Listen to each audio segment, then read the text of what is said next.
Good afternoon. This is Rich Nelson with the wrap-up commodity comments. Today is August 11th. This is 2010, of course, on Wednesday.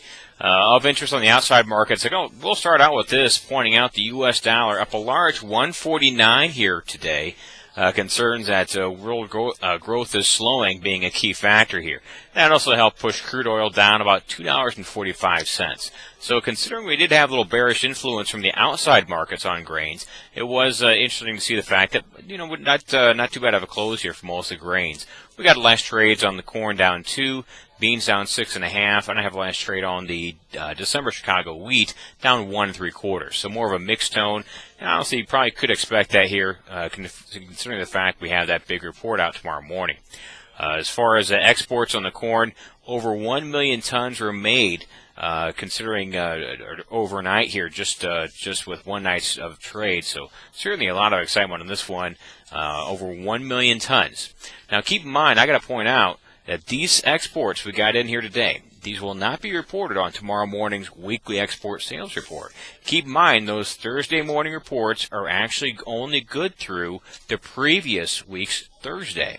So in fact, we aren't going to get confirmation on big export numbers for corn for today's overnight sales until actually next Thursday. So we have some more good news in front of us here on that corn issue here. Soybeans, kind of some mixed fundamentals. Early this morning, we reported that the Argentina grain inspection workers, who were on a 2-day strike, they did end that strike here overnight. They basically found an agreement where the grain companies agreed to pay them a little extra on top here. So that's one thing that you can argue might be slightly bearish. However, overnight, China did buy about 115,000 tons of U.S. soybeans. So kind of a little bullish there. So bottom line is mixed news for that bean side. As far as wheat goes, we got some other minor countries changing up production numbers here. Also some concerns about that whole Ukrainian wheat export quota issue here. So bottom line with wheat is not much of a major change. Keep in mind, as far as today's action, most of the trade is just positioning themselves ahead of tomorrow morning's reports. We not only have the USDA supply and demand report, where USDA will update and give us actually their first field check type of yield numbers for corn and soybeans, but the secondary report we have is the weekly export sales report. Keep in mind, for tomorrow morning's yield check-based survey on the yield, that's only going to be ear counts. In other words, they mark off a certain portion of the field according to how what kind of row width are planted, and they count the number of ears. They do not peel back the leaves and actually count kernels. So there's no kernel counts involved with tomorrow morning's report. That comes on the September USDA report, and that's a more accurate one, and certainly one that our survey, which we're doing ourselves right now, is geared towards. As far as weekly export sales, I will point out, now we all knew about these big sales we had from last week all the way through this week for soybeans. So look at the board right now. We did see the news wires have released some guesses here for tomorrow's report. 1.2 million tons up to 2 million tons is what the range runs from for the weekly soybean numbers for tomorrow. Corn's going to be more moderate, pretty much as expected, 800,000 tons to 1.3 million tons. And keep in mind, as I just pointed out, we're not going to get these overnight sales that we just got in today for corn. Those will not be reported on the weekly report until next Thursday here.